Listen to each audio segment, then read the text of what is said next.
اگر میری ویڈیوز آپ کو اچھی لگتی ہیں تو پلیز چینل کو ضرور سبسکرائب کریں. لیکن رمضان میں کیسی اللہ تعالیٰ روٹین چینج کرا، ایک دم عالم اسلام میں ایک تہلکہ مچتا ہے. سحری تقریباً صبح 5 بجے بند ہو رہی ہے، تقریباً اوپر نیچے. ایسا نہ ہو آپ ساری دنیا میں 5 بجے تک کھاتے رہیں بیٹھ کے، مثال دے رہا ہوں. تو 5 بجے کے بعد 6 7 8 9 10 11 دوپہر 11 بجے 6 گھنٹے ہو گئے، آپ نے نہ کچھ کھایا اور نہ پیا. چلو 6 گھنٹے، 12 1 بج گیا اور 8 گھنٹے ہو گئے. نارمل دنوں میں ایسا نہیں ہوتا کہ 8 گھنٹے تک ایک نوالا بھی آپ نہ چل. کوئی غیر مسلم آپ کے ساتھ ہو تو وہ کہے گا شاید اب یہ اب کھا لے گا. 8 گھنٹے، 1 بجے تک کتنا ٹائم ہوتا ہے؟ 8 گھنٹے ہو، شاید اب یہ کچھ 2 نوالے کھا لے. پھر وہ آپ کو دیکھ رہا ہے بھائی ابھی بھی نہیں کھا رہا. ویسے تو جائیدادیں کھا جاتا تھا ہے بھائی، جو چیز کھانے کی نہیں بھی ہوتی تھی وہ بھی کھاتا تھا. اور اب پتہ نہیں کیا ہو گیا. 1 بجے کے بعد پھر 2 بجے، 3 4 شام 5 بج گئے اور 12 گھنٹے ہو گئے. وہ حیران ہوگا یار ابھی بھی نہیں کھایا. پھر 6 بجے، پھر 7 جب بجے ہیں تو 14 گھنٹے ہو گئے. ہو سکتا ہے کوئی غیر مسلم آپ کے ساتھ ہو، دیکھے کہ بھئی آج شاید اس کو کھانا نہ ملا ہو. ایک دن برداشت کر لیا اس نے، 14 گھنٹے تک نہ کھایا اور نہ پیا. شاید شوگر لیول کم کرنا چاہتا ہو. یہ کسی ڈاکٹر نے مشورہ دیا ہو کہ آج تمہاری آنتوں میں کوئی سوزش ہے، کوئی پرابلم ہے، تو 14 گھنٹے تک مت کھاؤ. اس کے بعد آپ نے کھایا، وہ الگ بات ہے. پھر ایسا کھایا کہ پولیس بھی آپ کو نہیں روک. پھر کیا ہوا ہے کہ آپ سارا دن آپ نے روزہ رکھا. اس کے بعد غیر مسلم دیکھے گا کہ شاید اب ان کے مذہب میں نماز کی آج چھٹی ہوگی، کیونکہ انہوں نے نماز سے بڑھ کر محنت والا کام کر. لیکن وہ دیکھتا ہے کہ اب یہ عشاء کے بعد اور مزید لمبی لمبی رکعتیں پڑھنا شروع کر، جو پورے سال میں یہ عمل نہیں ہو.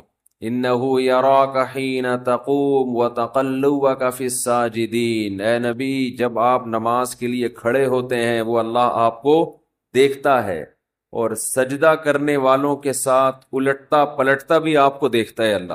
تراویح میں کیسے رکوع میں جا رہے ہیں، پھر قومہ میں جا رہے ہیں، پھر سجدے میں گر رہے ہیں، پھر سجدے سے بیٹھ رہے ہیں، پھر دوبارہ سجدے میں جا رہے ہیں، پھر کھڑے ہو رہے ہیں، پھر دوبارہ رکوع، پھر قومہ، پھر سجدہ، پھر سجدے سے.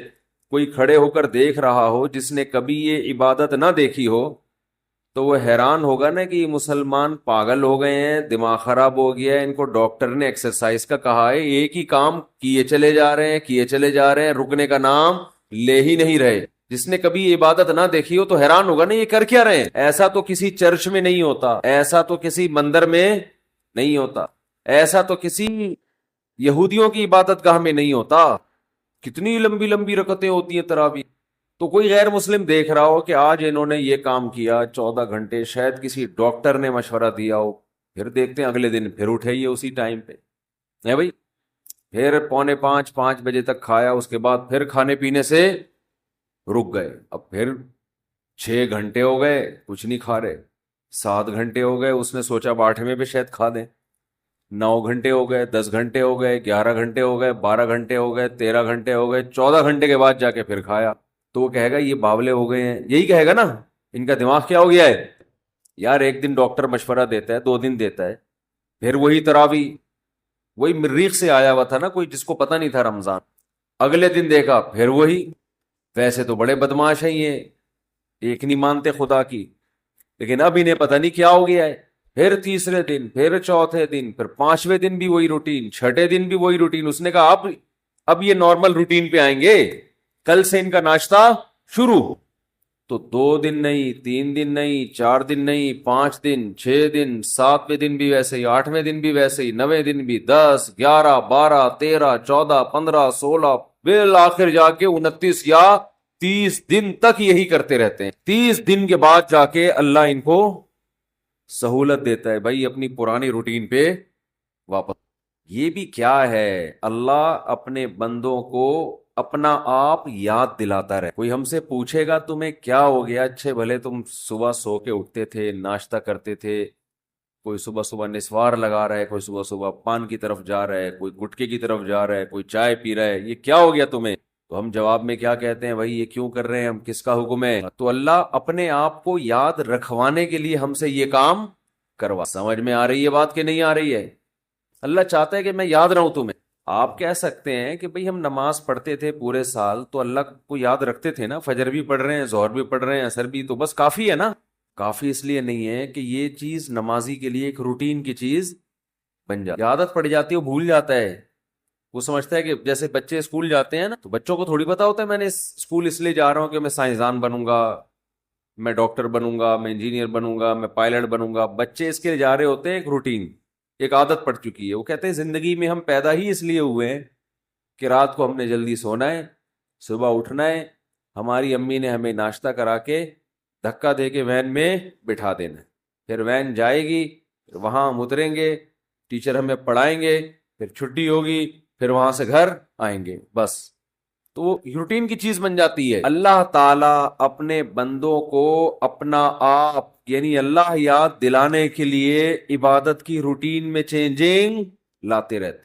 اور دیکھیں کیا کرتے ہیں اللہ تعالیٰ، نماز قضا کرنا اسلام میں سب سے بڑا جرم، اس سے بڑا جرم اسلام میں نہیں. حج میں اللہ نے کہہ دیا کہ جب میدان عرفات میں وقوف عرفہ کرو تو مغرب پڑھنے کی اجازت، قضا کرو مغرب. کوئی غیر مسلم کسی نمازی کے ساتھ رہا ہو اور اس نے دیکھا ہو کہ یار یہ کبھی نہیں دیکھا اس کو میں نے زندگی میں نماز چھوڑ. جو نمازی لوگ ہیں اگر کوئی ان کو 1 کروڑ کی آفر کرے کہ تو مجھ سے 1 کروڑ لے لے آج مغرب کی نماز چھوڑ، وہ چھوڑے گا؟ کبھی بھی نہیں چھوڑے. نمازی ہوگا تو نہیں چھوڑے گا، وہ کہے گا 1 کروڑ یا 1 ارب میرے لیے کیا یہ برا. لیکن وہ دیکھ رہا ہے غیر مسلم کہ یار یہ حج کرنے گیا ہے وہاں اللہ کو راضی کرنے، لاکھوں روپے خرچ کر کے، اور عرفات میں مغرب اس نے پی گیا، یہ مغرب پی گیا، یہ ہے بھائی پڑھ ہی نہیں رہا. اس سے پوچھو کیوں نہیں پڑھ رہا؟ بھائی مزدلفہ میں جا کے عشاء کی نماز جب ہوگی تو اس کے ساتھ پڑھو. بھائی تو کروڑوں روپے کی تجھے آفر کی تھی اور تو پھر بھی نہیں، تو نے چھوڑے تھا، تو اب کیوں چھوڑ دی؟ اب تو یہاں آیا ہی خدا کی عبادت کے لیے، تو اب تو تجھے اور خشوع خضوع سے پڑھنی چاہیے. جواب میں آپ کیا کہیں گے؟ بھائی اللہ کا حکم ہے.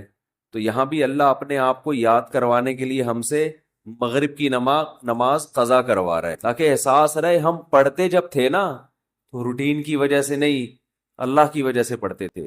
لہذا جب وہ کہے گا نہیں پڑھو، چھوڑیں گے ہم. پھر سمجھتے ہو کہ نہیں سمجھتے؟ نہیں سمجھتے نا، مسئلہ سارا یہی ہے. اگر سمجھتے ہوتے تو پہلے سے سمجھ کے بیٹھے ہوئے ہو. ہم یہ سمجھتے ہیں کہ یہ کلچر کا حصہ ہے، یہ رمضان اور بقرعید اور نہانا دھونا جمعے کے دن، یہ کلچر کا حصہ ہے. یہ کلچر نہیں ہے بھائی، یہ اللہ چاہتا ہے کہ میرے بندے مجھے یاد رکھیں. سب کی بیس اور روح یہ ہے کہ اللہ کو بندوں سے اتنا تعلق ہے کہ اللہ چاہتے ہیں میرے بندے دنیا میں جانے کے بعد مجھے بھولے نہیں، مجھے یاد رکھے میرے بندے. تو ہر وہ چیز جو آپ کو اللہ یاد کرواتی رہے گی، اللہ کی نظر میں اس چیز کی ویلیو سب سے زیادہ ہے. کون سی چیز ہے جو آپ کو سب سے زیادہ اللہ یاد دلاتی ہے؟ وہ عبادت ہے، دعا. سمجھتے ہیں کہ نہیں سمجھتے؟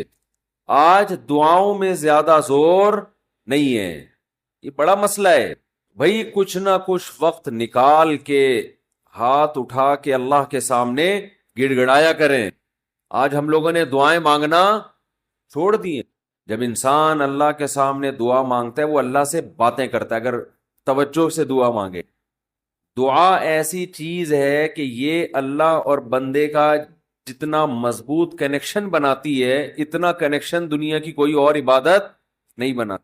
ہمیں شیطان ورغلاتا ہے کہ اس سے مل کیا رہا ہے تمہیں، نظر تو کچھ بھی نہیں آتا، ملتا تو کچھ بھی نہیں ہے. یہ شیطان کا بہت بڑا دھوکہ ہے، وہ بندے اور اللہ کے تعلق کو مضبوط نہیں ہونے دیتا.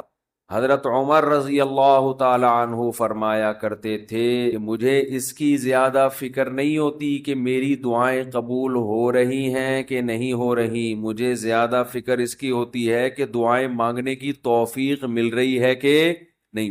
دعائیں مانگنے کی توفیق مل رہی ہے اس کا مطلب قبول ہو رہی ہیں. فوکس تو اس کو کرو کہ دعا مانگ رہے ہیں کہ نہیں مانگ رہے. یہ کیسے ہو سکتا ہے کہ اس احکم الحاکمین کے سامنے ہاتھ اٹھاتے ہو اور وہ خالی ہاتھ واپس کرتا ہو؟ تو آج دعاؤں میں جان ختم ہو گئی. دعائیں مانگنا چھوڑ. یہ جو میں نے قرآن کی آیت پڑھی ہے، رمضان اور دعا کا آپس میں بہت گہرا تعلق ہے، بہت گہرا. جب انسان اللہ کے لیے کوئی عبادت کرتا ہے، کوئی قربانی دیتا ہے، اللہ کا نام قرآن میں ہے شکور، قدردان. شکور کسے کہتے ہیں؟ قدردان. آپ تھوڑا کرو، وہ اس کی قدر بہت زیادہ کرے. کچھ لوگ ناقدرے ہوتے ہیں نا، آپ کچھ بھی کر لیں ان کے لیے کہتے ہیں نا ناقدرہ ہے، میری بات کو ویلیو ہی نہیں دیتا، میرے احسان کو ویلیو ہی نہیں دیتا. اس لیے علماء کہتے ہیں کہ افطار کے وقت دعا کرنی چاہیے. کیوں؟ آپ نے سارا دن اللہ کے لیے ایک قربانی دی ہے. یہ بڑی بات ہے. آپ کی نظر میں شاید اس کی ویلیو نہ ہو، اللہ کی نظر میں اس کی بڑی ویلیو ہے کہ میرا بندہ نے مجھے دیکھا نہیں ہے اور اس نے سارا دن میرے لیے کھانا پینا چھوڑ دیا. مکھی تنگ کر رہی ہے، لیکن ایسے نہ پکڑیں کہ مکھی سے زیادہ آپ تنگ کرنا شروع کر دیں. بس بھاگ گئی، نام ہی کا. تو کیا بات چل دعا کی تو چل رہی تھی یہ یہاں. ہاں، افطار کی بات کر رہا تھا. تو ہم اس کو شاید ہلکا سمجھتے ہوں، لیکن اللہ کی نظر میں یہ ہلکا عمل نہیں ہے. اللہ کہتے ہیں مجھ پر ایمان رکھتے ہیں، مجھے مانتے ہیں. اگر اللہ کو نہ مانتے ہوتے تو کوئی کسی کے کہنے پر کھانا پینا، آج کل تو لوگ ڈاکٹروں کے کہنے پہ نہیں چھوڑ رہے. ڈاکٹر کہتا ہے کہ آپ کو نقصان دے گا کھانا پینا، آپ ڈائٹنگ کرو، مت کھاؤ، پھر بھی کھا رہے ہیں لوگ کہ مر جائیں لیکن کھانا نہ چھوڑیں. نہیں، بڑی اللہ کی رحمت ہے، اللہ تعالیٰ پورے رمضان میں ہم سے کھانا پینا چھڑوا دیتے ہیں، توفیق دے دیتے. تو میرے اور آپ کے دل میں شاید قدر نہ ہو، لیکن اللہ تو قدردان ہے، وہ اس عمل کی بہت زیادہ قدر کرتا ہے. اس لیے کہتے ہیں کہ افطار کے وقت دعائیں قبول ہوتی ہیں. تضرع کا وقت ہے، عاجزی کا وقت ہے، تو دعائیں خوب کثرت سے کیا کریں. دعاؤں میں عاجزی، گڑ گڑانا، لجاجت کرنا. نبی صلی اللہ علیہ وسلم نے فرمایا دعا رو کے مانگو، اور رونا نہ آئے تو رونے جیسی صورت بنا لو رونے جیسی. ہمارے نبی نے ہمیں، کیونکہ اللہ کے سفیر ہیں نا، اللہ کا پیغام لے کر آئے، ہر چیز میں ہمیں گائیڈ کر دیا ہے. غیر مسلم کے پاس نہ مانگنے کا طریقہ ہے، کس سے مانگنا ہے یہ بھی نہیں پتا، کیا مانگنا ہے یہ بھی، کبھی ادھر جا کے مانگ رہا ہے، کبھی ادھر جا کے مانگ رہا ہے، یہ بھی نہیں پتا مانگنا کس سے، کیسے مانگنا ہے. کوئی یوں مانگ رہا ہے، کوئی کسی اور اسٹائل سے مانگ رہا ہے، یہ بھی نہیں پتا. کون سے ٹائم پہ مانگنا ہے جس میں قبولیت کا امکان زیادہ ہے، یہ بھی نہیں پتا. تو اللہ کے حبیب صلی اللہ علیہ وسلم نے ہمیں یہ بھی بتایا مانگنا کیا ہے، یہ بھی بتایا کس ٹائم پہ مانگنے کی فضیلت زیادہ ہے، اور یہ بھی بتایا مانگنا کیسے ہے، دل کی کیفیت کیا ہونی چاہیے، ظاہر کی کیفیت کیا ہونی چاہیے.